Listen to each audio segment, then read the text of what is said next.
ஆன்லைனில் பார்த்து கொண்டிருக்கிறவர்களுக்கும் என்னுடைய அன்பின் வாழ்த்துக்கள். வாசிக்கலாம். The book of Deuteronomy chapter 26 verse 19, 26வது அதிகாரத்திலே 19வது வசனம்.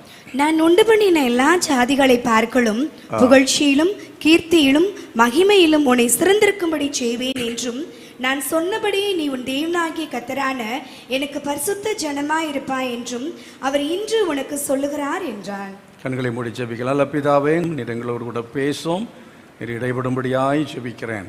உம்முடைய வசனத்தின் மூலமாய் எங்களை போஷியும் இயேசுவின் நாமத்தில் பிதாவே, ஆமென். சிறந்திருக்கும்படி செய்கிற கர்த்தர் எதெல்லாம் சிறப்பாக இருக்க செய்வாராம்? புகழ்ச்சியிலும் கீர்த்தியிலும் மகிமையிலும் சிறந்திருக்கும்படி செய்வேன் என்று கர்த்தர் சொல்லுகிறார். சிறந்திருக்கும் பொழுது புகழ்ச்சி வருமா, கீர்த்தி வருமா, மகிமை வருமா? அல்லது புகழ்ச்சி வந்ததுக்கு பிற்பாடு நமக்கு சிறப்பாக இருப்போமா? சிறந்திருக்குதல் என்கிற அந்த வார்த்தையில் எங்கே சொல்லும் பொழுது கர்த்தர் நம்மை மற்ற எல்லா ஜனங்களை விட நம்முடைய நிலையிலே அந்தஸ்திலே நம்மை சிறந்திருக்கும்படி செய்வார். நம்முடைய அந்தஸ்து, நம்முடைய குடும்பம், நம்முடைய பொருளாதாரம், மற்ற எல்லா நிலைகளிலும் கர்த்தர் நம்மை உயர்ந்த நிலையிலே வைப்பார். ஹி வில் எக்ஸல், நம்ம ஒவ்வொரு உயரத்து கொண்டு போவார், நம்மை மேன்மையாக வைப்பார், நம்மை ஒரு கனமான இடத்துல வைப்பார். இந்த வார்த்தைகள் எல்லாவற்றையும் வைத்து தான் நாம் அதை புரிந்து கொள்ள வேண்டும். தாழ்வில் நம்மை நினைத்தவரை துதியுங்கள், அவர் கிருபை. எத்தனை பேர் நம்ம இருந்த இந்த தாழ்விலிருந்து கர்த்தர் என்ன உயர்த்தி கொண்டிருக்கிறார் அப்படின்னு சொல்லுகிறவர்கள் எத்தனை பேர் இருக்கிறீங்க? நான் இருந்த அந்த தாழ்விலிருந்து கர்த்தர் என்ன செய்கிறார்? என்னை உயர்த்தி இருக்கிறார். ஒரு சரியான வீடு இல்லாமல் இருந்தது, எனக்கு ஒரு வீட்டை கொடுத்தார். சொந்த வீடு இல்லாதவன் என்கிற நிலையிலிருந்து கர்த்தனுக்கு சொந்த வீடு உள்ளவன். அப்போ சொந்தக்காரர்கள் வந்து பார்க்குற சமயத்தில் சொந்த வீடு கட்டியிருக்கிறான் அப்படிங்கும்போது நமக்கு ஒரு அந்தஸ்து, நமக்கு ஒரு உயர்வு, நமக்கு ஒரு மேன்மை. எங்கள் பிள்ளைகளும் காலேஜ் படித்து முடிச்சுட்டாங்க அப்படிங்கும்போது நமக்கு ஒரு சந்தோஷம், ஒரு உயர்வு. அரசாங்க வேலையில் நல்ல வேலை பிள்ளைகளுக்கு கிடைத்து, எங்கள் பிள்ளைங்கள்லாம் திருமணமாகி நல்லா செட்டில் ஆகிட்டாங்க.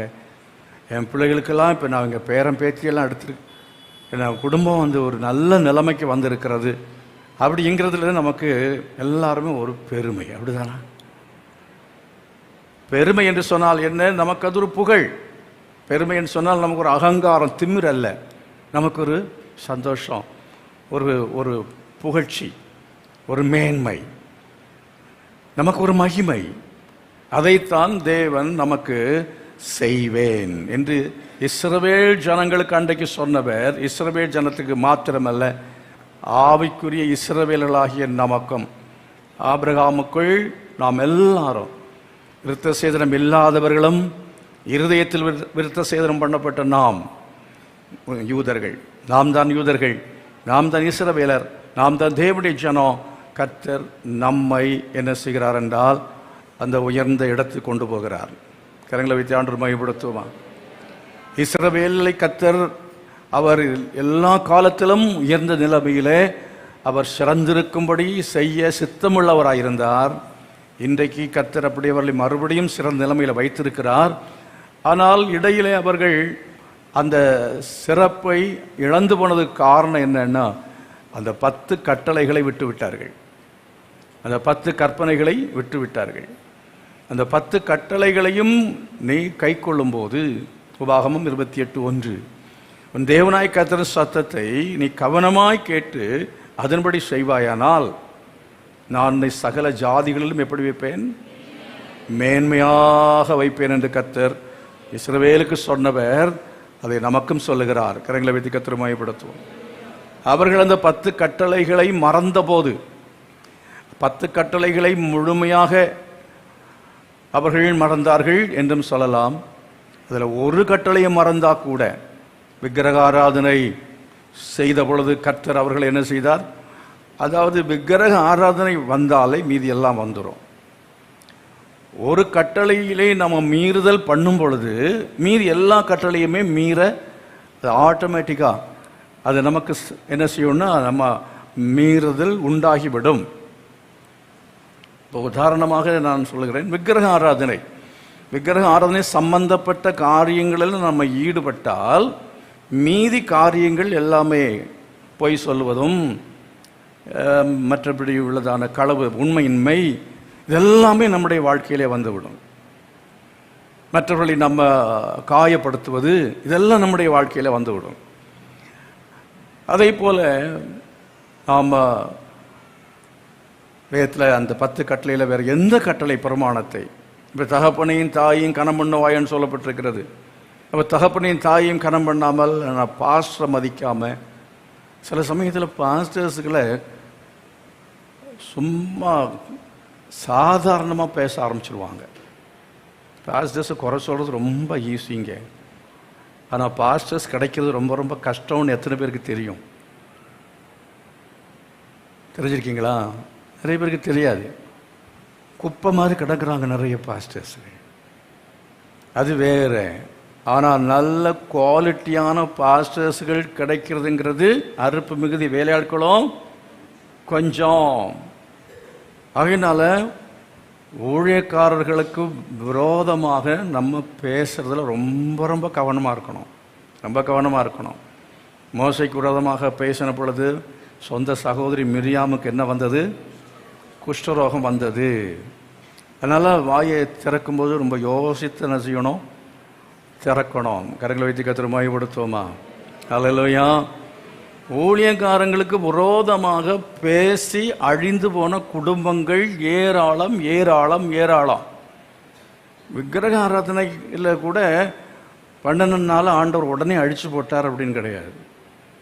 ஆனால் தகப்பனையும் தாயும் சரியாக கவனிக்காதவன், பாஸ்டர்ஸுக்கு விரோதமாக எழும்பின, பாஸ்டர்ஸ் கனப்படுத்தாதவர்கள், பாஸ்டர்ஸ் நோகிற மாதிரி நடந்து கொண்டவர்கள், பெற்றோர் நோகிறது மாதிரி நடந்து கொண்டவர்கள், ஆசிரியரை கனவீனப்படுத்தின மாணவன், இவங்கெல்லாம் உருப்பட்டது மாதிரி சரித்திரமே இல்லை.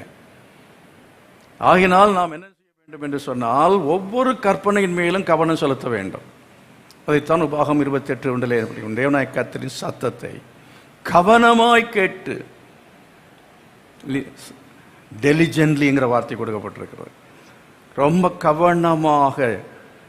கவனமாக என்ன செய்ய வேண்டும்? ஒவ்வொன்றையும் பார்த்து அதனுடைய அர்த்தம் என்ன, பொருள் என்ன, அது நாம் கை கொள்ளுகிறேனா இல்லையா, என் குடும்பத்தில் அந்த பிரமாணம் மீறப்பட்டிருக்கிறதா, என் பிள்ளைகள் இந்த பிரமாணத்தை மீறி இருக்கிறார்களா அப்படிங்கிறத நம்ம பார்த்து நம்ம கவனமாய் இருப்போம் என்றால், கர்த்தர் சொல்ல, நான் உன்னை வாலாக்காமல் தலையாக்குவேன், நீ கீழாகாமல் மேலாவா என்று கர்த்தர் சொல்ல, சகல ஜாதிகளும் உன்னை எப்படி வைப்பேன்? மேன்மையாக வைப்பேன். சகல ஜாதிகளும் உன்னை மேன்மையாக மட்டுமல்ல, புகழ்ச்சியும் கீர்த்தியும் மகிமையுமாக வைப்பேன் என்று கர்த்தருடைய வசனம் நமக்கு சொல்லுகிறது. Praise the Lord. ஹல்லேலூயா. ஆண்டவருடைய கட்டளைகள், கற்பனைகளை நாம் கவனமாய் கேட்டு அவைகளை செய்ய வேண்டும். இந்த 10 கட்டளைகள் எனக்கு பாராமல் தெரியும்னு சொல்கிறவங்க மட்டும் கொஞ்சம் கையில் உயர்த்தி காட்டுங்க பார்க்கலாம். 10 கட்டளை எனக்கு பாராமல் தெரியுங்கிறவங்க, நம்ம என்ன கிறிஸ்தவங்க? ஒரு யூதன் முழு பைபிளையும் பாராமல் படிக்கணும், அவன் தான் ஒரு யூதன். முழு பைபிளும் பாராமல் படிக்கணும். அதே போல் நிறைய இஸ்லாமியர்கள் குரானை படிக்கிறாங்க, ஆனால் 10 கட்டளைகள்னு சொன்னால் பைபிள் முழுவதும் இல்லை, ஒரு பேஜ் வேதத்தில் இருக்கிறதான ஏத்தரா 20ஆம் அதிகாரத்தில் 1ஆம் வசனத்திலிருந்து ஆரம்பித்து ஒரு சில வசனங்கள் தான். இந்த 10 கட்டளையை பாராமல் தெரியவில்லை என்று சொன்னால் எப்படி கர்த்தர் உங்களை மேன்மையாக வைப்பார்? இப்போ நமக்கு புரிகிறது, ஏன் மேன்மை இல்லை, ஏன் என் வாழ்க்கையில் இகழ்ச்சி, ஏன் என் வாழ்க்கையில் இடர்ச்சி, ஏன் என் வாழ்க்கையில் நான் தாழ்த்தப்படுகிறேன், ஏன் என் வாழ்க்கையில் மகிமை இல்லை. இவ்வளவுதான் ஜெபம் பண்ணினாலும் ஆண்டவரே ஆண்டவரேன்னு கூப்பிட்டனால என் கட்டளை நோக்கி கர்த்தாவே கர்த்தாவே என்று சொல்லுகிறவன் அவனுக்கு ஒன்றும் கிடைக்காது. அவன் பிரவேசிப்பதில்லை. பரலோகராஜ்யத்தில் பிரவேசிப்பதில் அர்த்தம் என்ன? தேவனுடைய ராஜ்யம் என்பது புசிப்பு குடிப்பும் அல்ல, நீதியும் சமாதானமும் பரிசுத்தாய் உண்டாகிற சந்தோஷமாக இருக்கிறது. அந்த 3 ஆசீர்வாதம், நீதி, சந்தோஷம், சமாதானம். பரிசுத்தாவில் உண்டாகிற சந்தோஷம், சமாதானம், இவைகள் ஏன் இல்லை? நீதி குடும்பத்தில் இல்லை. காரணம் என்ன? கர்த்தாவே கர்த்தாவே என்று நம்ம கூப்பிடுவதனால நமக்கு இதெல்லாம் கிடைக்காது. என் சித்தத்தின்படி செய்கிறவனே அவன் நீதி அடைவான். கர்த்தர் நீதி செய்கிறவனாய் மாறுவான். அவன் பாவம் செய்யாதிருக்கத்தக்கதான பலனையும் கிருபையை நான் கொடுப்பேன் என்று கர்த்தர் சொல்லுகிறார். சமாதானம் அவனுக்கு உண்டாயிருக்கும் என்று கர்த்தர் சொல்லுகிறார். பரிசுத்தாவினால் உண்டாகிற சந்தோஷம் அவனுக்கு உண்டாயிருக்கும். அபிஷேகத்தினால் சந்தோஷம் உண்டாயிருக்கும் என்று கர்த்தர் சொல்லுகிறார். அதுதான் பரலோகராஜ்யத்தில் பிரவேசிப்பது. பரலோகராஜ்யத்தில் பிரவேசிப்பதுன்னு மரித்த பிற்பாடு போகிறது பற்றியல்ல அந்த பரலோகராஜ்யம் என்கிற வார்த்தையினுடைய அர்த்தம். நீதி, சமாதானம், பரிசுத்தாவி உண்டாகிற சந்தோஷமாகிய இந்த ஆவிக்குரிய சிலாக்கியங்கள், பாக்கியங்கள், இவைகளை இந்த உலகத்தில் அனுபவித்து நாம் என்ன செய்வது என்று சொன்னால், நாம் ஒரு நாளில் அதுக்கு பிறகு பரலோகத்துக்கு போக போகிறோம். அதனால் தேவனுடைய கட்டளைகள், பிரமாணங்களை நாம் நன்றாய் அறிந்து கொள்ள வேண்டும். தேவனுடைய கற்பனைகளை மனப்பாடம் செய்ய வேண்டியவைகளை மனப்பாடம் செய்து வைத்திருக்க வேண்டியது அவசியம். இந்த 10 கட்டளைகள் நம்ம எல்லாரும் கட்டாயம் மனப்பாடம் பண்ணணும். ஒரு வாரத்துக்குள்ளால் நான் எப்படியாவது மனப்பாடம் பண்ணிடுவேன்னு சொல்கிறவங்க எல்லாருமே கொஞ்சம் கை வைத்து காண்பிங்க பார்க்கலாம். கை வைத்துனா உங்களுக்கு புகழ்ச்சி, அப்புறம் கீர்த்தி, உங்களுக்கு மகிமை. அட்லீஸ்ட் தீர்மானம் எடுக்கும் போதே கர்த்தர் என்ன செய்வார்னால், சரி நான் உன்னை தாழ்த்தாமல் நான் உயர்த்துகிறேன் என்று கர்த்தர் இப்போ உங்களை குறித்து சந்தோஷமாக ஒரு தீர்மானம் அவர் எடுப்பார். நீங்கள் தீர்மானம் எடுத்தால் அவர் தீர்மானம் எடுப்பார். நீங்கள் தீர்மானம் எடுக்காவிட்டால் அவர் தீர்மானம் எடுக்க மாட்டார். மறுபடியும் கையை பார்க்க விரும்புகிறேன். இந்த 10 கட்டளை நான் எவ்வளோ சீக்கிரம் படிக்க முடியுமோ நான் பாராமல் நான் படிக்க போகிறேன்னு சொல்கிறவங்க நல்லா கை வைத்து காட்டும் பார்க்கலாம்.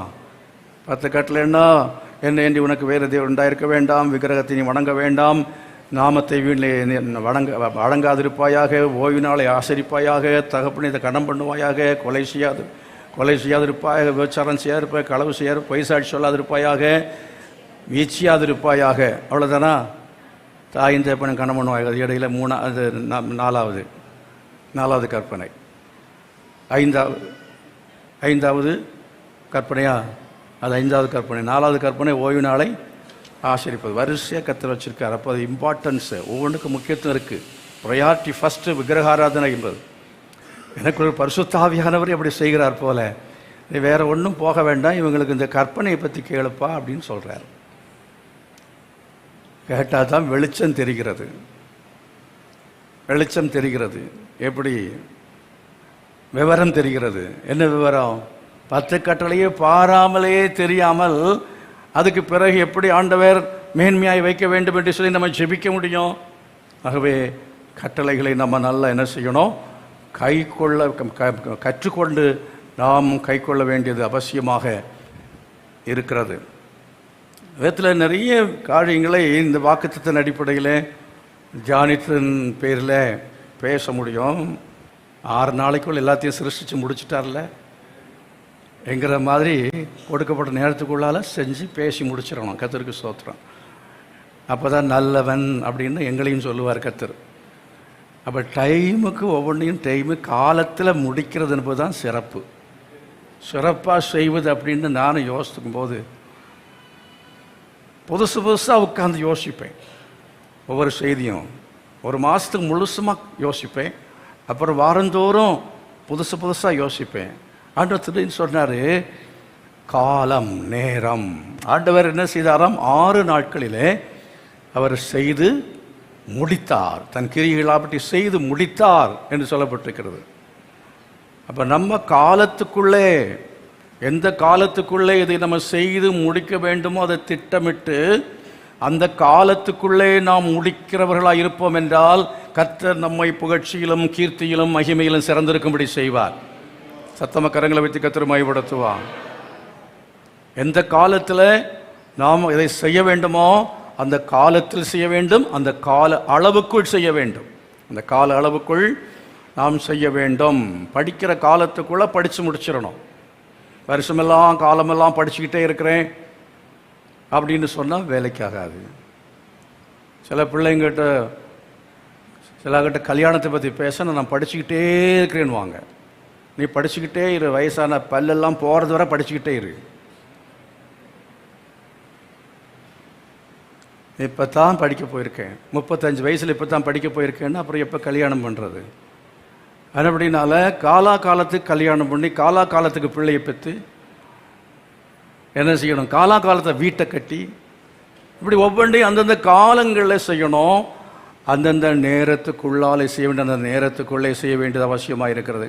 சத்தமா அல்லேலூயா. என் மகள் ஒரு பெரிய ஒரு படிப்பு ஒன்று, அதுக்கு அது எக்ஸாம் இந்த அடுத்த மாதம் எழுத போகிறா. அதுக்கு முன்னால் கடந்த வருஷத்தில் அதை எழுதுகிற சமயத்தில் ஒரு சில நிமிடங்கள் அவளுக்கு ஷார்ட்டேஜ் ஆயிடுச்சு. அதனால் அதில் அவள் ஃபெயில் ஆகிட்டா. அது ஈஸியாக பாஸ் பண்ண முடியாது. சிபிஏ அப்படிங்கிற ஒரு படிப்பு. இப்போது எவ்வளோ நேரம் அப்படின்னு கொடுக்க அந்த நேரத்துக்குள்ளால எக்ஸாமை எழுதி முடிக்க வேண்டியிருக்கு. அந்த எக்ஸாம் அந்த டைமுக்குள்ளே எழுதி முடிக்கணும். முடிக்கவில்லை என்றால் அதில் சிறப்பே கிடையாது. ஒரு நாள் முழுவதும் நீ டைம் எடுத்துக்க, இந்த கொஸ்டின் பேப்பர் கொடுக்குறேன், எஸ்எஸ்எல்சியில், +2ல், இல்லை எம்ஏ, இல்லை பிஏ, பிபிஎஸ் எதுவாக இருக்கட்டுமே, சிஏ, சிபிஏ, இல்லைன்னு சொன்னால் ஐபிஎஸ், ஐஏஎஸ் எதுவாக இருந்தாலும் சரிதான். அதில் நீங்கள் ஒரு நாள் உட்காந்து எழுதுங்க. இல்லை தூக்கம் வரலன்னா ராத்திரி கூட உட்காந்து எழுதுங்க, எழுதிட்டு போங்க, பேப்பரை வச்சுட்டு போங்கன்னா அது சிறப்பானது அல்லவே அல்ல. படிப்பில் நீ சிறப்பானவன் என்று உனக்கு பட்டம் கிடைக்க வேண்டும் என்றால், உனக்கு மதிப்பெண் கிடைக்க வேண்டும் என்றால், நீ படிப்பில் சிறப்பானவன் என்று உன்னை நிரூபிக்க வேண்டும் என்றால், கொடுக்கப்பட்ட அந்த நேரத்துக்குள்ளால் என்ன செய்யணும்? பரீட்சைக்கு எல்லா கொஸ்டினுக்கும் எழுதி முடிச்சிடணும். கர்த்தர் மையப்படுத்துவோமா? ஹல்லேலூயா. அதுக்கு என்ன பண்ணுவாங்க தெரியுமா? எனக்கு ஞாபகம் இருக்குது எனக்கு எப்படி செய்யணும் அப்படின்னு சொல்லி. முதலாவது என்னென்னா, இந்த ஒன் வேர்டு கொஸ்டின்ஸ் எல்லாம் எதெல்லாம் லகுவாக இருக்கோ தெரிஞ்சது எல்லாத்தையும் ஃபஸ்ட்டில் எழுதிட வேண்டியது. அதுக்கு பிறகு கொஞ்சம் தெரியாமல் இருக்கிறது எல்லாத்தையும் கடைசியாக யோசித்து அதுக்கு பிறகு எழுதுறது. இப்படி சில பிளான் எல்லாம் அப்போல்லாம் வச்சு எழுதினது உண்டு. ஆண்டு கிருபையினால் ஒரு கிளாஸ் கூட ஃபெயில் ஆகலை. கர்த்தருக்கு ஸ்தோத்திரம். அதனால் நம்ம டைமுக்குள்ளால குறித்த நேரத்துக்குள் எல்லாவற்றையும் நம்ம செய்வது என்பது, நேர கடைபிடிப்பது என்பது மிக மிக முக்கியமானது. அதுதான் நம்முடைய வாழ்க்கையை சிறப்படைய செய்யும். ஒரு அல்லேலூயா சொல்லுவோமா? சத்தமாக சொல்லுவோமா? கரங்களை அசைத்து சொல்லுவோமா? ஹல்லேலூயா. அந்த டைம் மேனேஜ்மெண்ட்டுங்கிறது உலகத்தை நிறைய படிக்கிறாங்க. டைம் மேனேஜ்மெண்ட் ஒரு பெரிய சப்ஜெக்ட் இருக்குது. அதுக்குள்ளே இன்றைக்கி நம்ம போக முடியாது. இங்கே எல்லாம் அதை போய் நம்ம படிக்கணும். அடுத்தது வேதத்தில் இன்னொரு காரியத்தை நான் தியானித்தேன். அதாவது நீதிமொழியின் புத்தகத்தில் கடைசி அதிகாரத்தில் ஒரு புருஷன் மனைவி 2 பேரை குறித்து மேன்மையாய் சொல்லியிருக்கிறது. அவன் புருஷன் அவன் எப்படி மேன்மையாக அவன் எண்ணப்படுகிறான், எங்கே அமர்ந்திருக்கிறான் அப்படிங்கிறத குறித்து நீதிமொழியின் புஸ்தகத்தில் படிக்கும் பொழுது 31:23 படிக்கிறோம். அவள் புருஷன் தேசத்து மூப்பருடைய நியாயஸ்தலங்களிலே உட்கார்ந்திருக்கையில் பேர் பெற்றவனாயிருக்கிறான் என்று சொல்லப்பட்டிருக்கிறது. அதே போல 28 நீங்கள் படிக்கிற சமயத்தில் 8 கீழே 29 அநேகம் பெண்கள் குணசாலிகளாக இருந்தோடு நீயும் அவள் எல்லாருக்கும் மேற்பட்டவள் என்று அவளை புகழுகிறான் என்று சொல்லி இருக்கிறதை நம்ம பார்க்கிறோம். கர்த்தருக்கு பயப்படுற ஸ்திரியை புகழப்படுவாள். ஆகினாலே ஒரு கணவன் இல்லை ஒரு மனுஷன், ஒரு மனுஷி, மனிதர்கள் அவர்கள் அவருடைய வாழ்க்கை சிறந்திருக்க பெயர் பெற்றவளாக இருக்க வேண்டும் என்றால், ஒரு மனுஷன் பெயர் பெற்றவனாக இருக்க வேண்டும், ஒரு ஸ்திரீ புகழப்பட வேண்டும், புகழ்ச்சி உள்ளவங்களாக மாறணும், கீர்த்தி உள்ளவங்களாக மாறணும், அதே போல் மகிமை உள்ளவங்களாக மாற வேண்டும் என்றால் 31:10 சொல்லியிருக்கிறது குணசாலி. சத்தம் ஒரு அல்லிலே சொல்லுவோமா? இன்னும் சத்தமாக சொல்லுவோமே. குணசாலியாக மாறணும். கர்த்தருடைய கட்டளைகள் பிரமாணங்களை கற்றுக்கொண்டு கை கொள்ளணும். குறிப்பாக பைபிளை படிக்கிறதான ஒரு மனுஷன், இந்த பைபிளுக்கு இம்பார்ட்டன்ஸ் கொடுக்கிறவன் நிச்சயமாக சிறப்படைவான். இதை வாசிக்கணும். போன வருஷம் சொன்னேன் இல்லை, என்ன சொன்னேன்? வாசிக்கணும்,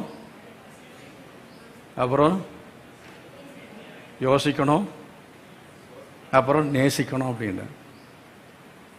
சும்மா மனசில் வந்தது போன வாரம் சொன்னேன். அதெல்லாம் உட்காந்து என் பொயட்ரி வேர்டு இப்படி கண்டுபிடிச்சது ஒன்றும் கிடையாது. டிஸ்னிலாம் பார்த்து கண்டுபிடிக்கல. நான் போன வாரம் பேசும்பொழுது இப்படி ஒரு 3 வார்த்தை வந்துச்சுது. அதே மாதிரி என்ன செய்யணும்? வாசிக்கணும், யோசிக்கணும், நேசிக்கணும். நேசிக்கணும்னா கற்பனை கை கொள்ளணும். 2வது என்ன சொன்னேன்? 2வது என்ன? நேரம், டைம். நேரத்தை சரியாக செய்ய வேண்டிய காலங்களில் நம்ம சரியாக செய்யணும். ஜெபம் பண்ணுறதுக்கு நேரம் எடுக்கணும், பைபிள் வாசிக்க நேரம் எடுக்கணும், ஆலயத்துக்கு வர்றதுக்கும் டைமுக்கு வரணும், அதே மாதிரி ஆஃபீஸுக்கு போகிறதுக்கும் டைமுக்கு வந்துட்டு கடைசி எப்போ போகணும் அப்போ தான் போகணும். நேரமே கையெழுத்து போட்டுட்டு திருட்டு கையெழுத்து போட்டு போகக்கூடாது.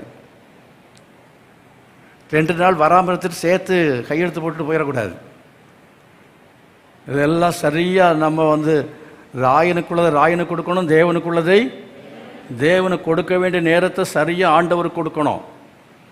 அதை மாதிரி உட்காந்து 2 மணி நேரம் வசனத்தை கேட்க வந்திருக்கிறோம். இல்லைன்னா ஒரு 1.25 மணி நேரம், கிட்டத்தட்ட 2 மணி நேரம் நமக்கு ஆராதனை இருக்கிறது என்று சொன்னால் அதில் ஆராதனைக்குரிய நேரம் ஆராதனைக்கு கொடுக்கணும். நீங்கள் பிரசங்கத்துக்கு நேரத்தை பிரசங்கத்துக்கு என்ன செய்யணும் கொடுக்கணும். அது திருட்டு வேலை பண்ணக்கூடாது. அது என்ன இடையில ஃபோனை பார்க்குறது. சிலருக்கு பிரசங்கம்னா ரொம்ப வெறுப்பாக இருக்கும். எப்போ முடிப்பார் அப்படின்னே வேண்டுதல் பண்ணிகிட்டே இருப்பாங்க. அவங்க வேண்டுதல் அப்படி இருக்கும். ஏன் அப்படின்னா இவன் பைபிள் கையில் கிடையாது. பைபிள் இல்லை, கையில் மொபைல் தான் இருக்குது. கையில் பைபிள் இல்லாமல், பைபிள் நோட்டு பேனா இல்லாமல் கையில் மொபைலை வச்சு நோண்டிகிட்டு இருக்கான் பாருங்க. இவனுக்கு பிரசங்கம் என்னன்னா வேப்பங்காய் மாதிரி கசக்கும். நேரம் போகாது. எவ்வளோ நேரம் நம்ம அந்த மொபைலில் உட்கார்ந்துருந்தாலும் நமக்கு நேரம் போகிறதே தெரியாது. ஆனால் பைபிள் எடுத்துகிட்டு உட்கார்ந்துருந்தா நமக்கு 2 வசனம் வாசித்த உடனேயே ஒரு மாதிரி நெஞ்சு படபெடுக்கும். அவர் உடம்பெல்லாம் ஒரு நமைச்சல் எடுக்கும். ஒரு மாதிரி வேர்க்கிற மாதிரி, ஹார்ட் அட்டாக் வர்ற மாதிரியே வந்துடும் சிலருக்கு. 2 வசனம் ஒரு அதிகாரம் வாசித்து முடியலை. ஒரு அதிகாரம் வெற்றிகரமாக வாசிக்கிறதுக்கு எத்தனை பேருக்கு இந்த படபடப்பு வருது? வரும். ஆனால் நீங்கள் தொடர்ந்து வாசித்தீங்கன்னா வாசிக்க எதுக்குள்ளால் நம்ம போயிட்டோம்னா அப்படியே அதுலேயே விழுந்து செத்தே போயிடுவோம். கர்த்தருக்கு ஸ்தோத்திரம். சில பனைமரத்தில் சில இந்த எறும்பு ஏறி மேலே அந்த கலசத்தில் இருக்கிறதான அந்த பதநீரை குடிக்கும். அது அப்படி மேலேருந்து குடிச்சு இந்த வயிறு நிரம்பும் பாருங்கள். அப்புறம் அது மடிஞ்சிடும். மேலே அந்த வயிறு மேலே தான் இருக்கும். கடைசியில் இப்படி குனிஞ்சு குடிக்குமா, நிரம்பிடுதா, அப்புறம் பேலன்ஸ் கிடைக்காது. டம்மானு கீழே விழுந்து அதுக்கு பதனிக்குள்ளே விழுந்து குடிச்சே செத்துரும். அதே மாதிரி பைபிளை படித்தே நம்ம சாகணும். என்னடா இப்படி சொல்கிறாரு? சினிமா தியேட்டரில் உட்காந்து சாகிறத விட பைபிளை உட்காந்து படிக்கும் பொழுதே செத்து அதுதானே பாக்கியம். சத்தமாக கர்த்தரை மகிமைப்படுத்துவோமா? கரங்களை சேர்த்து கர்த்தரை மகிமைப்படுத்துவோமா? ஹல்லேலூயா. முழங்கால நின்று ஜெபிக்கிறதுக்கு ரொம்ப கஷ்டமாக இருக்குது. சிலருக்கு ரொம்ப கஷ்டமாக இருக்குது. போன வாரம் நான் ஒரு ஆன்லைனில் ஏதோ பேசும் பொழுது, நான் பேசுவதற்காக ஆயத்தம் செய்கிற சமயத்தில், அதாவது இந்த கிதியோன் யுத்தத்துக்கு போகிற சமயத்தில் 2 விதமாக ஆட்களை பிரிக்கும்படி கர்த்தர் சொன்னார். தண்ணி குடிக்கிறதுக்காக அழைத்து கொண்டு போ பட்டாளத்துக்கு வந்தவர்களை, யுத்தத்துக்கு வந்தவர்களை. யாரெல்லாம் அப்படி நின்று கையில் எடுத்து குடிக்கிறானோ அவனெல்லாம் வீட்டுக்கு அனுப்பிடு.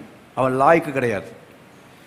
எவெல்லாம் முழங்கால் போட்டு குடித்தானோ அவனெல்லாம் யுத்தத்துக்கு அழைத்து கொண்டு போ அப்படின்னு சொல்லுவார். அப்புறம் 300 தான் தேரிச்சது. லட்சங்கள் 10,000 எல்லாம் அனுப்பப்பட்டது. அந்த 300 பேரை கொண்டு கர்த்தர் பெரிய வெற்றியை கொடுத்தார். சத்தமா கர்த்தர் மையப்படுத்த ஹல்லேலூயா. அது அர்த்தம் என்னன்னா, இவன் முழங்கால் படி போட தெரிஞ்சவன், முழங்கால் போட்டு ஜெபிக்க கற்றுக்கொண்டவன். எங்கேயும் அவனால முழங்கால் படி போட அவனுக்கு தெரியும். உங்கள்கிட்ட எத்தனை பேர் முழங்கால் படி போட சொன்னால் ஐயோ முட்டு வலிக்குமே சொல்லுவீங்க. சிலருக்கு வயசாகி போனால் கொஞ்சம் கஷ்டம்தான், அது வேற. அதுக்கு ஆண்டவர் ஒன்றும் அதை மன்னிப்பார். ஆனால் வாலிபர்கள், பிள்ளைகள் முழங்கால உங்களால் எவ்வளோ நேரம் நிற்க முடியும் யோசித்து பாருங்கள். போன முறை 12 hours ப்ரேயரில் ஒரு ப்ரெஸ்பீட்டர் கொஞ்சம் பாஸ்டர்ஸ் மனைவிமார்களும் கொஞ்சம் ஜபத்துக்கு முன்னால் வாங்கணுன்னா அவங்கெல்லாம் கொஞ்சம் முன்னால் உற்சாகமாக வந்தாங்க. ஜபம் நடத்துறதுக்கு ஒரு பாயிண்ட் கொடுக்குறேன், நீங்கள் ஜபம் நான் சொல்லுவேன், அப்படி நீங்கள் நடத்தணும், ஜபம் பண்ணணும் அப்படின்ட்டு. நான் நடத்தி முடியறது வரை நீங்கள் எல்லாம் முன்னுக்கு வந்தவங்க முழங்கால தான் நிற்கணுன்ட்டாரு. நான் ஆன்லைனில் பார்த்துட்டு இருந்தேன். என்ன பாடுபட்டாங்க தெரியுமா? புழுவாக துடிச்சாங்க. ஆமாம், நீங்கள் எத்தனை பேர் கவனிச்சிருப்பீங்க தெரியல. அந்த சகோதரி எத்தனை பேர் திட்டியிருப்பாங்க தெரியுமா? அந்த பாஸ்டர் அவர் எத்தனை பேர் சபிச்சிருப்பாங்க தெரியுமா? என்ன பாடு, இப்படி உட்கார்றாங்க அப்படி உட்கார்றாங்க, ரொம்ப கஷ்டப்பட்டாங்க. முழங்கால மணிக்கணக்கா நின்று ஜெபிக்கிறதான கர்த்தருடைய பிள்ளைகளை கர்த்தர் உயர்த்தி இருக்கிறார். அவர்களை உயர்த்துகிறவராயிருக்கிறார். சத்தமாக அவரை மையப்படுத்துங்க, இன்னும் சத்தமாக அவரை மையப்படுத்துங்க. முழங்கால் படி போட தெரிஞ்சா, முழங்கால் படி போடுதுன்னு சொன்னால் போட்டுட்டு சும்மா எழும்புறதில்லை. முழங்கால நின்று நம்ம எவ்வளவு ஜெபிக்கக்கூடியதான காலங்களில், வாலிபனே சிறுவர்களே, உங்கள் யார் யாருக்கெல்லாம் முழங்கால நிற்க முடியுமோ நீங்கள் முழங்கால நிற்கக்கூடியவர்கள். நீங்கள் முழங்கால நின்று பழகி எவ்வளோ நேரம் அதிகமாக முழங்கால நின்று நம்ம துதிக்கிறோமோ ஜெபிக்கிறோமோ அவர்களுடைய குடும்பத்தை கர்த்தர் உயரத்தில் வைப்பார். கர்த்தர் உங்களை மேன்மையாக வைப்பார். கரங்களை கொட்டி கர்த்தர் மையப்படுத்துங்க. ஹல்லேலூயா.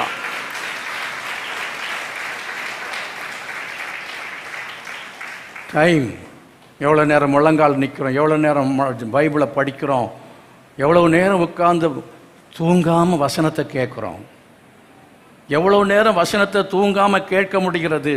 நான் கூட பேசிகிட்டு இருந்தேன், 40 நிமிஷத்துக்கு மேலே கான்சன்ட்ரேஷன் சாதாரணமாக உலகத்தில் உள்ளவங்களுக்கு கான்சன்ட்ரேஷன் கிடையாதுன்னு சொல்கிறாங்க. அவனுக்கு 40 நிமிஷம்.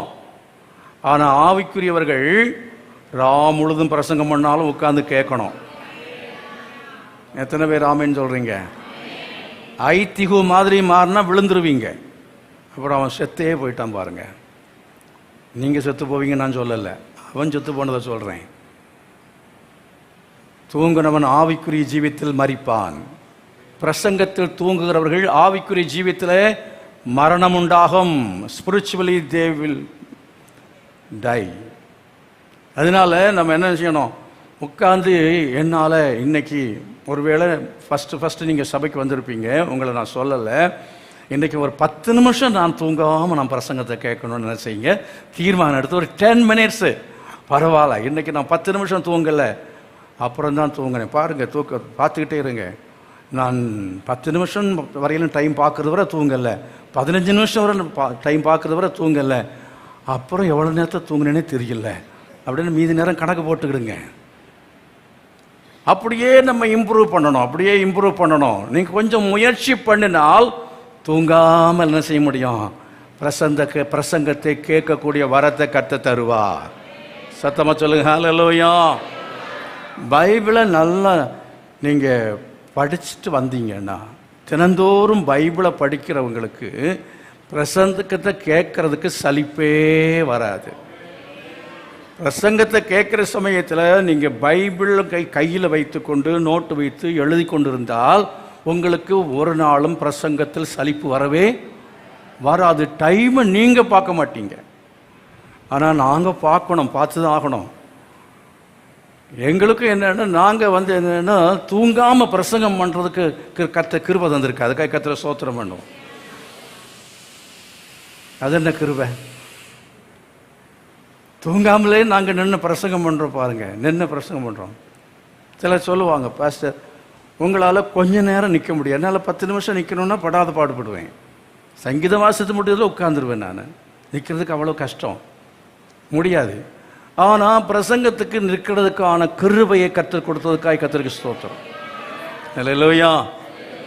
விசுவாசிக்கிறீங்களா? எத்தனை பேர் ஒப்பு கொடுக்குறீங்க? ஆண்டவரே, நான் சரியாக உமக்கு கொடுக்க நேரத்தை நான் உமக்கு கொடுக்கத்தக்கதாக, அதே போல் நான் அலுவலகத்தில் செய்ய வேண்டிய வேலைகள் கடமைகளை குறித்த காலத்துக்குள்ளே செய்து முடிக்க வேண்டும். பெண்டிங்கில் போடக்கூடாது. வீட்டில் அது மாதிரி செய்து முடிக்க வேண்டிய வேலையை கரெக்டாக முடிக்கணும். சமையல் எப்போ முடிக்கணுமோ அதுக்குள்ளே முடிக்கணும். முடிக்க வேண்டிய நேரத்தில் சமையல் என்ன செய்யணும்? அதை இழுத்துக்கிட்டே இருக்கக்கூடாது. அப்படி 1 மணிக்கு புருஷன் வருவார்னா 12:45 முடிச்சு டான்னு டேபிள் எல்லாம் வச்சுருக்கணும். அப்படி செய்வேன்னு சொல்கிறவங்கலாம் ஒரு ஆமீன் சொல்லுங்கள் சகோதரிமார். சோத்திரம். சில சகோதரமார் ஆமீன் சொல்கிறீங்க.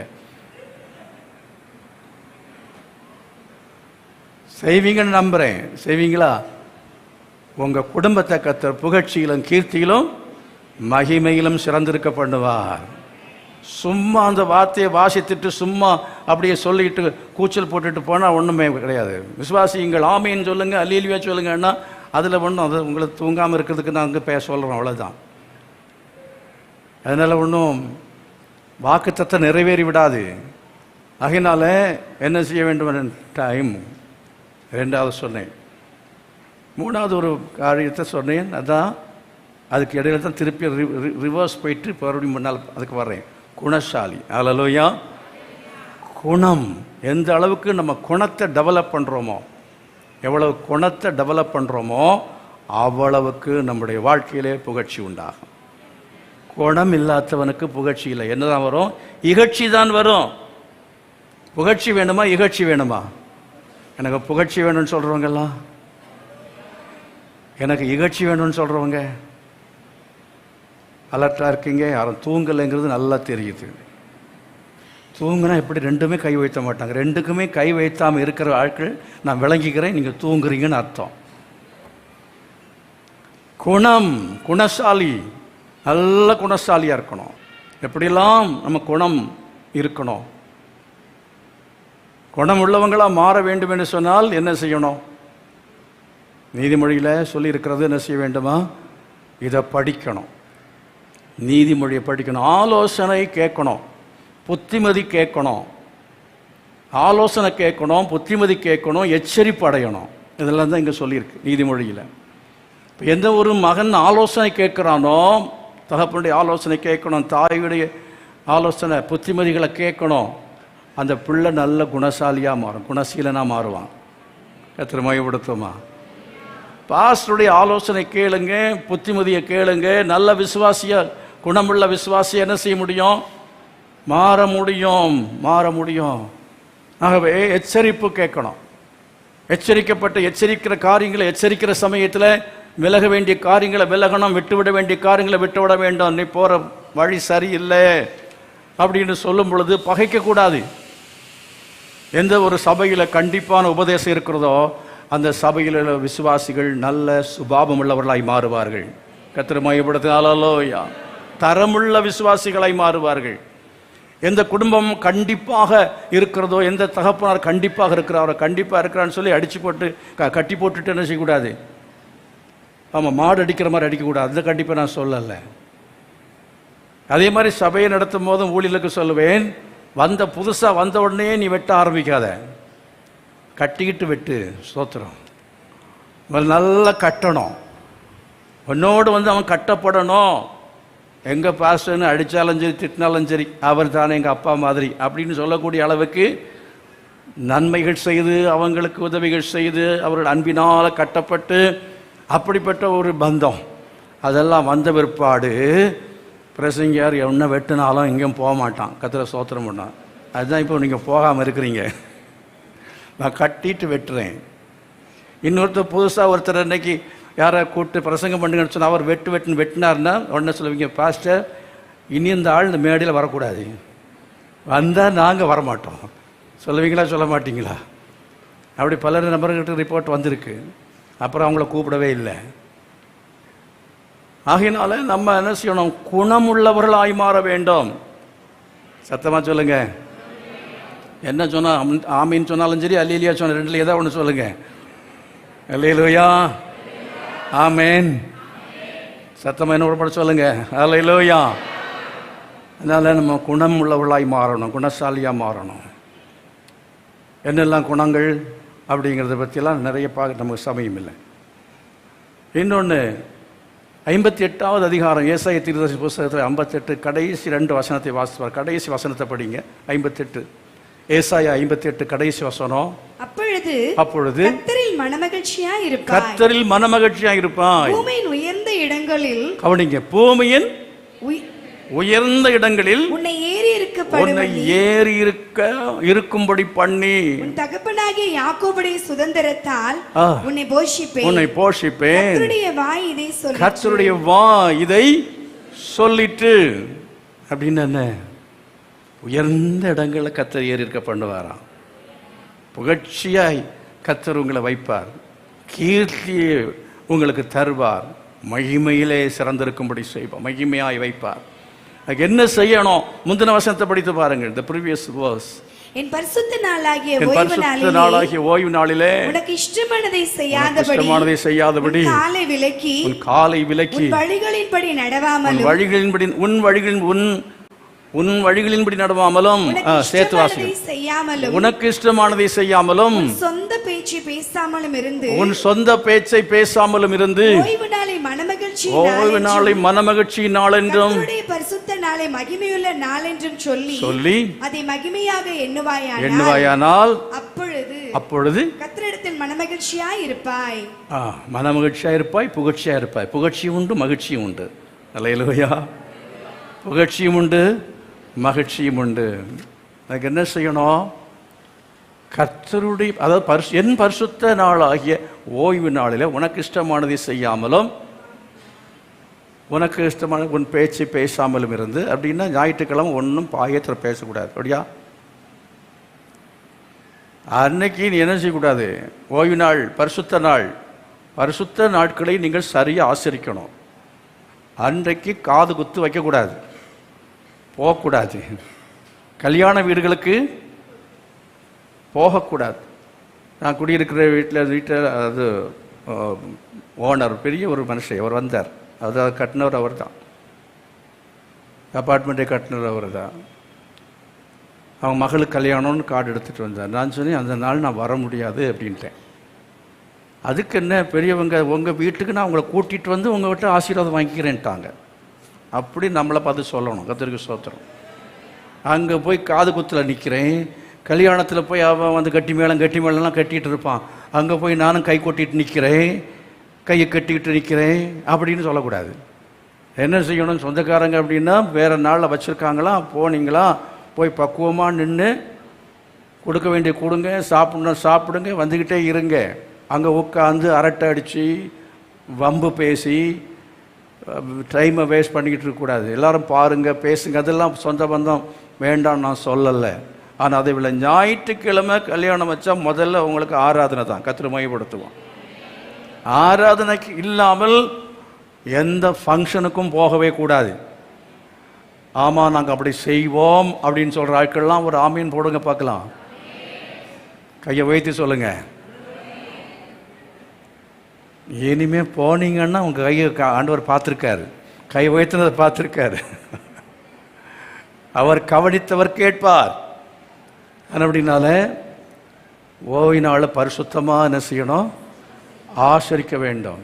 சரி, இன்னொன்று, அந்த 58 அதிகாரம் ஞாயிற்றுக்கிழமை ஆராதனைக்கு வருகிறதை அதை பற்றி பரிசுத்த நாள் என்று மட்டும் சொல்லவில்லை. அங்கே சொல்லியிருப்பது இன்னொன்று. அந்த முதல் 2-3 அதிகாரங்களில் 3வது வசனத்தை வாசித்தால்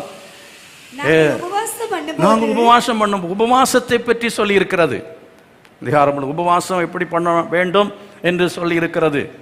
ஆகவே உபவாசம் பண்ணும்போது நீ என்ன செய்யணும்? அந்த பரிசுத்த நாள் உனக்கு இஷ்டமானதை செய்யாமல், அப்புறம் உன் சொந்த பேச்சை பேசாமல், நீ உட்கார்ந்து என்ன செய்யணும்? ஒரு நியூஸ் பார்க்காம, ஈவன் டிவியில் கூட நியூஸ் பார்க்குறத அன்றைக்கி விட்டுறோம். உபவாசம் பண்ணுற நாளில் உபவாசத்தில் ஜெபம், வேத வாசிப்பு, அப்படியே ஒரே மனசாக இருக்கணும். ஒரே மனசு, ஆண்டவர் நீங்களுமா உறவாடிக்கொண்டே இருக்கணும், உறவாடிக்கிட்டே இருக்கணும். அப்படி முடியுமா? அப்படி முடியுமா? கொஞ்ச நேரத்தில் போர் அடிச்சிடும்ல.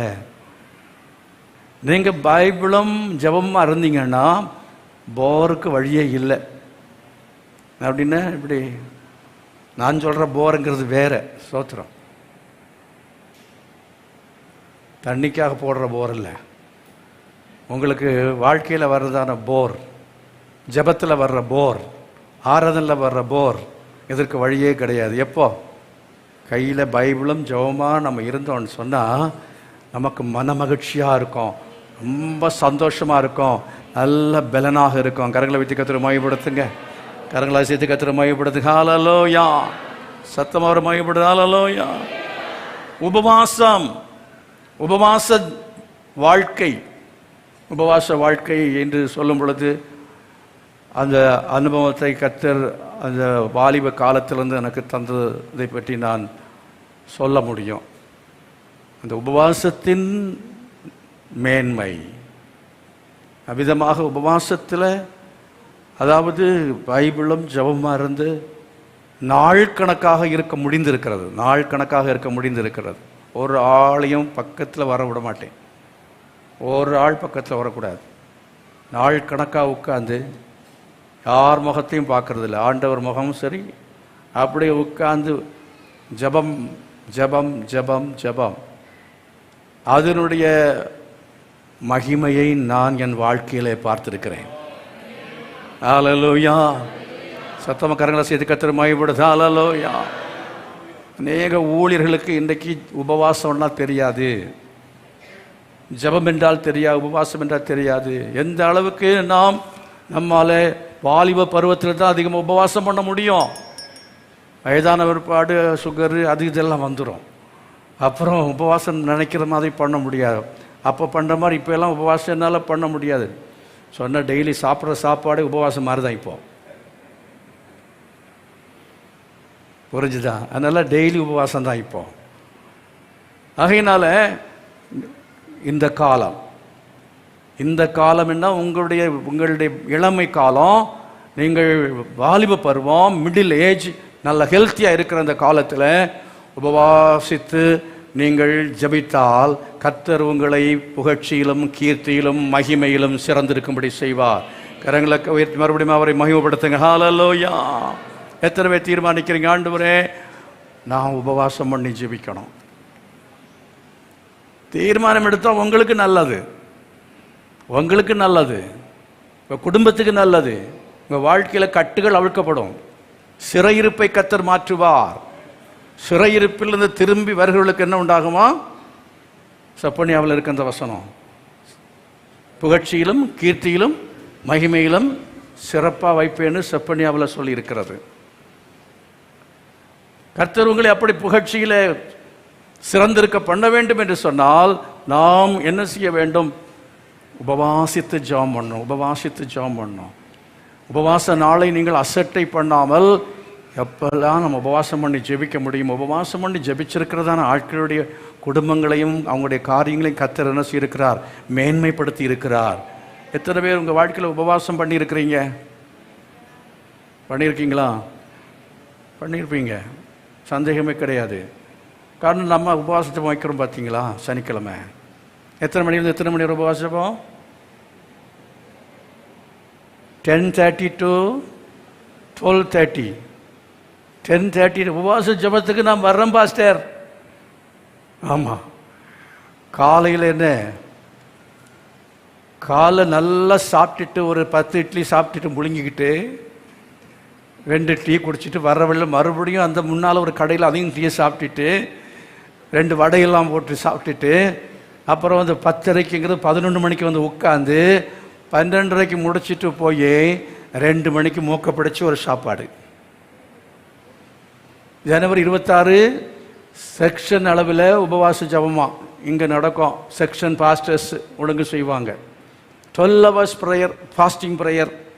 அப்படின்லாம் வைப்பாங்க. அப்புறம் மே 1ஆம் தேதி சிறப்பான உபவாச ஜெபம் வச்சாங்க. எத்தனை மணிக்கு தொடங்கணும்? 10 மணிக்கு. எப்போ முடிக்கணும்? 2 மணிக்கு. பெரிய பெரிய ஊழியக்காரங்க சொன்னது 2 மணிக்கு முடிக்கணும். அப்புறம் 2 மணிக்கு நல்ல ஒரு சாப்பாடு மட்டும் போட்டுருங்க. நான் என்ன செய்யணும்? 2 மணிக்கு நல்ல சாப்பாடு போட்டுருங்க. இவன் 10 மணிக்கு ஜெபம் பண்ணி 2 மணிக்கு முடித்த உடனே சாப்பாடு. இதுக்கு பேர் உபவாசமா? நீ வாலாகாமல் தலையாவாயில்லை, நீ தலையாகாமல் வாலாவாய். உண்மை இல்லை. உபவாசத்தில் என்ன இல்லை? உண்மை இல்லை. இப்போ உண்மையோடு கூட உபவாசம் என்றால் நம்ம காலையில் சாப்பிடாம மத்தியானம் 2 மணி வரையிலையும் உபவாசம் பண்ணிட்டு சாப்பிட்டா ஒரு நேரம் உபவாசம் கணக்கு. இல்லை மத்தியானமும் சாப்பிடாம சாயங்காலத்தில் சாப்பிட்றோன்னா அன்றைக்கி முழுமையாக ஜெபிக்கிறோம் என்றால் 2 நேரம். சாயங்காலமும் சாப்பிடாம ராத்திரியும் நம்ம ஜெபம் பண்ணிட்டு ராத்திரி படுத்து தூங்கலாம். அப்புறம் அடுத்த நாள் காலையில் எழும்பி சாப்பிட்றீங்கன்னா ஒரு நாள் முழுமை அடைகிறது. ஒரு நாள் 3 நேரம் உபவாசம்.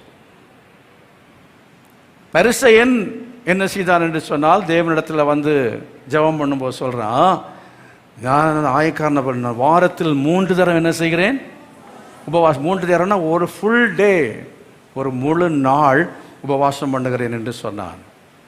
இயேசு சொன்னார், வேதபாரகர் பரிசேயருடைய நீதியை பார்க்கிலும் உங்கள் நீதி அதிகமாயிராவிட்டால், மறுபடியும் சொன்ன பரலோகராஜ்யன்னு சொன்னால் அங்கே போகிறதுங்கிறது அது பரலோகம். பரலோகராஜன் நீதி, சமாதானம், பரிசுத்தாவில் உண்டாகிறதான அந்த சந்தோஷம், இந்த ஆவிக்குரிய மேன்மைகளை நீ அடைய மாட்டாய். இது இல்லைன்னா அப்புறம் பரலோகத்தும் போக முடியாது. அடுத்தது ஆகினால் என்ன செய்ய வேண்டும்? அவங்க 3 நேரம் ஒரு வாரத்தில் ஒரு 3 நேரம் உபவாசம் பண்ணணும். ஒரு நாள்னா நம்ம இன்னும் அதிகமாக பண்ண வேண்டியது இருக்கிறது. புதிய ஏற்பாட்டு விசுவாசிகள், நான் எனக்கு எல்லாவற்றையும் தசமபாகம் கொடுக்கிறேன் என்றால், புதிய ஏற்பாட்டு விசுவாசி தசமபாகமே கொடுக்க வேண்டிய அவசியம் இல்லை அப்படின்னு இல்லை. அவனுடைய நீதியை பார்க்கல, உன் நீதி அதிகமாக இருக்க வேண்டும். அப்படின்னா 100 ரூபா அவனுக்கு தசமபாகம் அப்படின்னா அட்லீஸ்ட் 101ஆவது கொடுக்கணும். நீங்கள் ஒரு அட்வான்ஸு அப்படின்னு எங்கேயாவது கொடுக்க போனீங்கன்னா, ஒரு லேண்டு அட்வான்ஸ் கொடுக்க போகிறீங்கன்னா, அவன் 1000 கொடுத்தா வாங்க மாட்டான், 1001 ரூபா கூட அப்படின்னுவான். இந்த லேண்டு வாங்கும்போது 5000 தான் கையில் இருந்துச்சு. ஆனால் அந்த ஆள் கேட்டான் 5000 இல்லை 5001 கொடுங்க அப்படின்ட்டு. அவன் அந்த 1 ரூபாயை பிரதர் அருள்தாஸ் இல்லை யாரோ ஒருத்தருக்கு கொடுத்தாங்க. அப்போ யாரோ கூட வந்தவங்க அந்த 1 ரூபாயை 1 ரூபாய்க்கு எங்கே போகிறது அப்படின்னு என்கிட்ட இருக்க கொடுக்குறேன். 2 ரூபாயில் 1 ரூபா எக்ஸ்ட்ராவாக கொடுக்கணும். அப்படின்னா நம்ம வந்து அந்த அந்த 1 ரூபா கணக்கிலே வராது. அந்த 1 ரூபா கணக்கிலேயே எழுதும்போது 5000 தான் கணக்கில் வரும். அப்படின்ற கர்த்தர் கொடுக்கும் பொழுதும் நாம் என்ன செய்யக்கூட, அளந்து கொடுக்காமல் அளவில்லாமல் கொடுக்க வேண்டாம். யாரங்களா சேர்த்து கர்த்தர் மையப்படுத்துமா?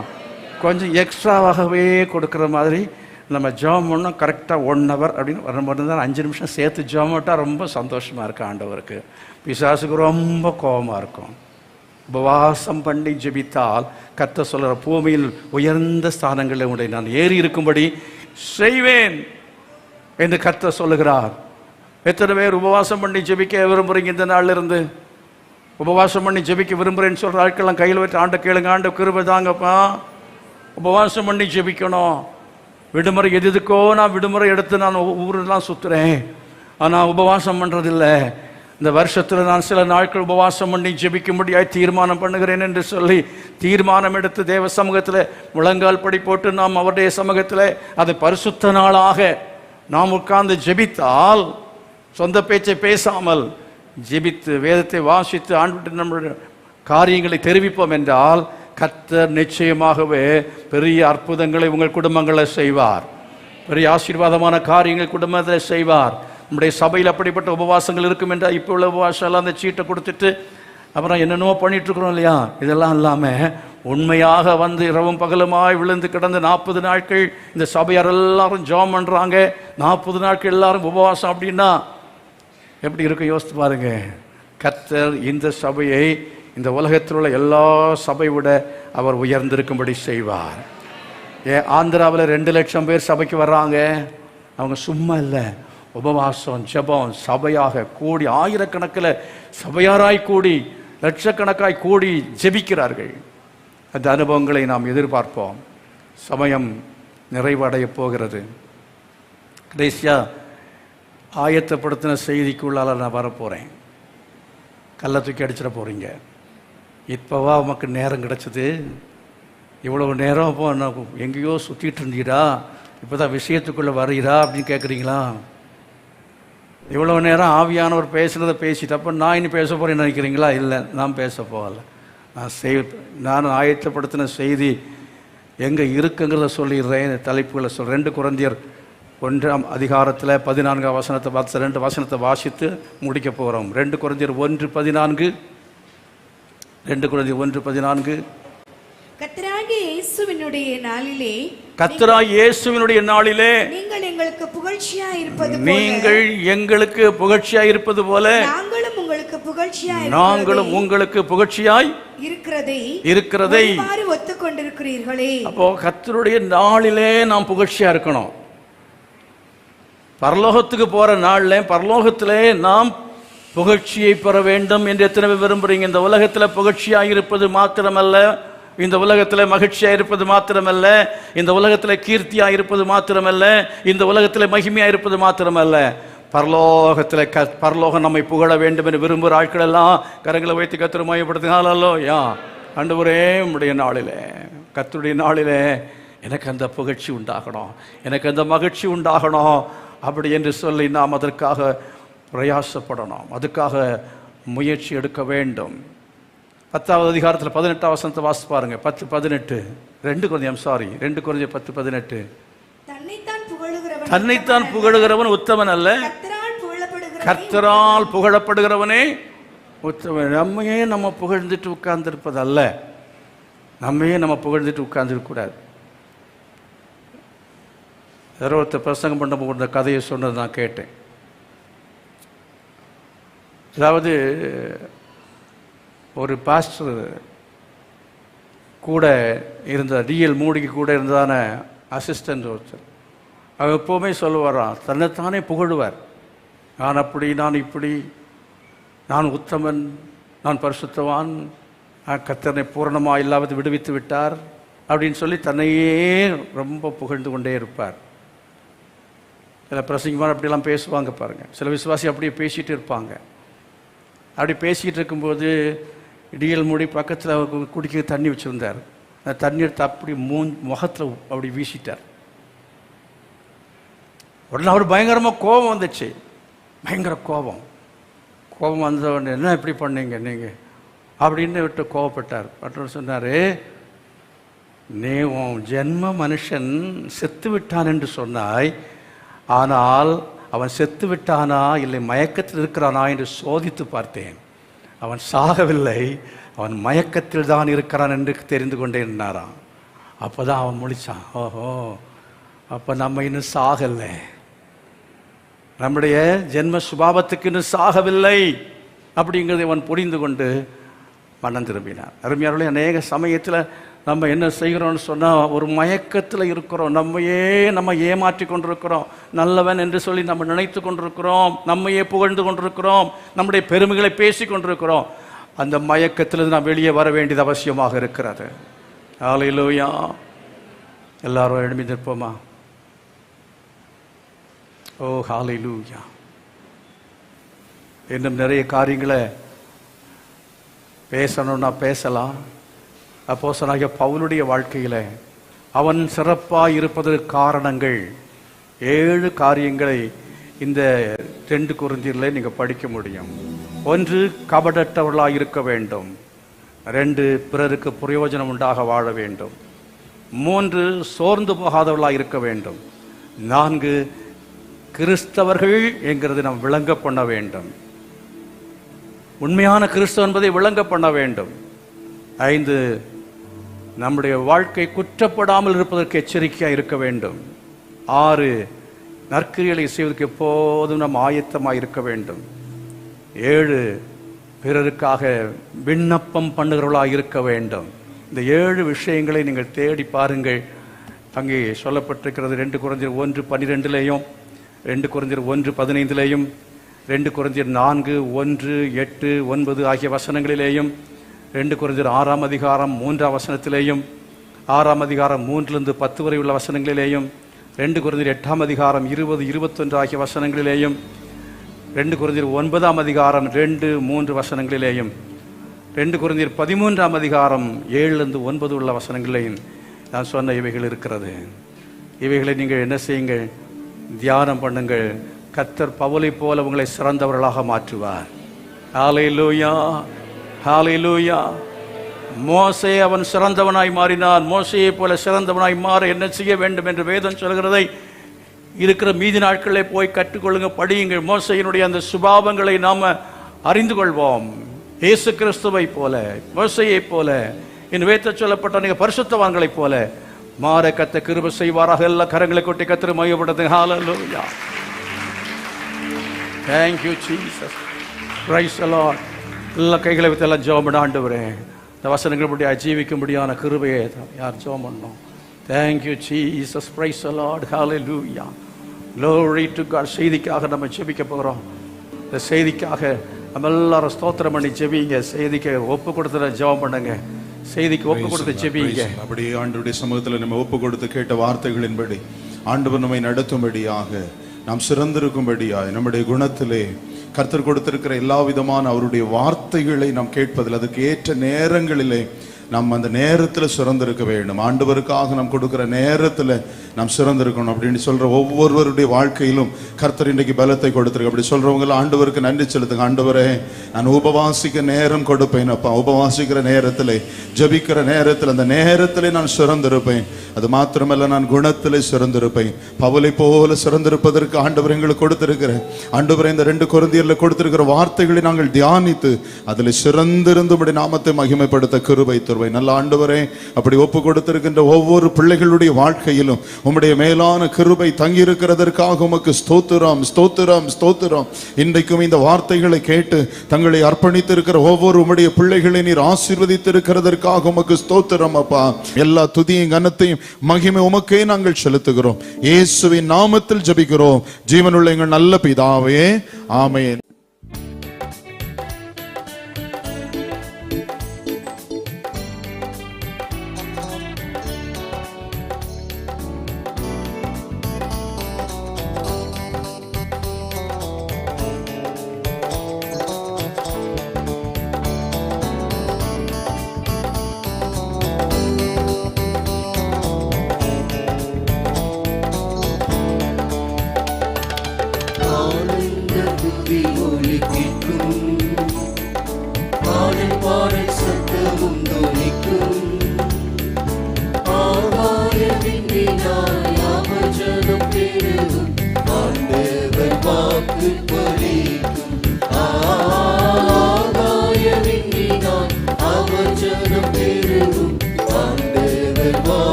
மனமும் பரிசாக தேவன் அருள்வார்.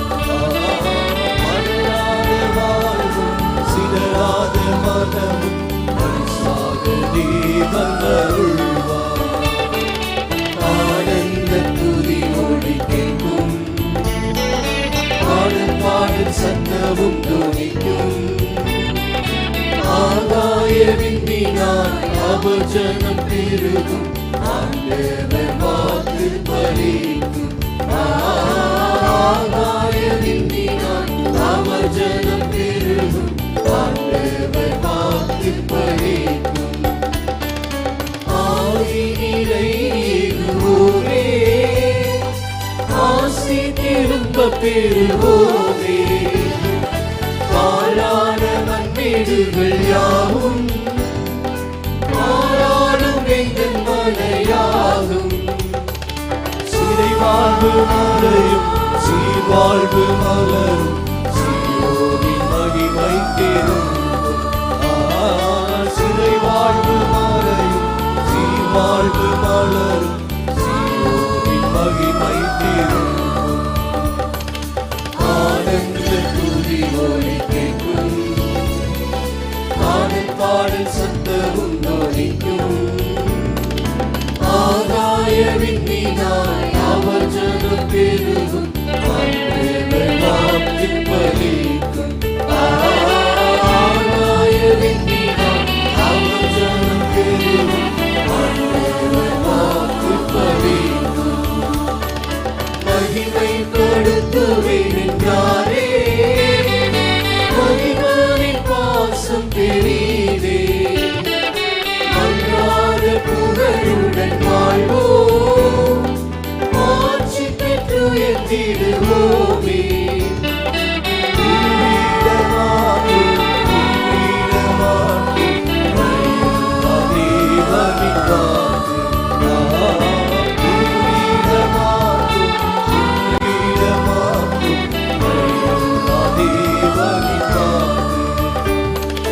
ஆனந்த துதி ஒலி கேட்கும். ஆனந்த பாடல் சத்தமும் துணிக்கும். ஆகாய விண்ணினால் அவர் ஜனம் பெருகும். ஆண்டவர் வாக்கு பலிக்கும். ஆகாய விண்ணினால் அவர் ஜனம் பெருகும். ஆண்டவர் வாக்கு பலிக்கும். நம்முடைய கர்த்தர் ரட்சகருமாய் இருக்கிற இயேசு கிறிஸ்துவின் கிருபையும் பிதாவாகிய தேவனுடைய அன்பும் பரிசுத்த ஆவியானுடைய அந்யோன்யமும் சமாதான பாதுகாவல் நம் அனைவரோடும் சகல பரிசுத்தவான்கள் கூட இன்று நிலைத்திருப்பதாக. ஆமென்.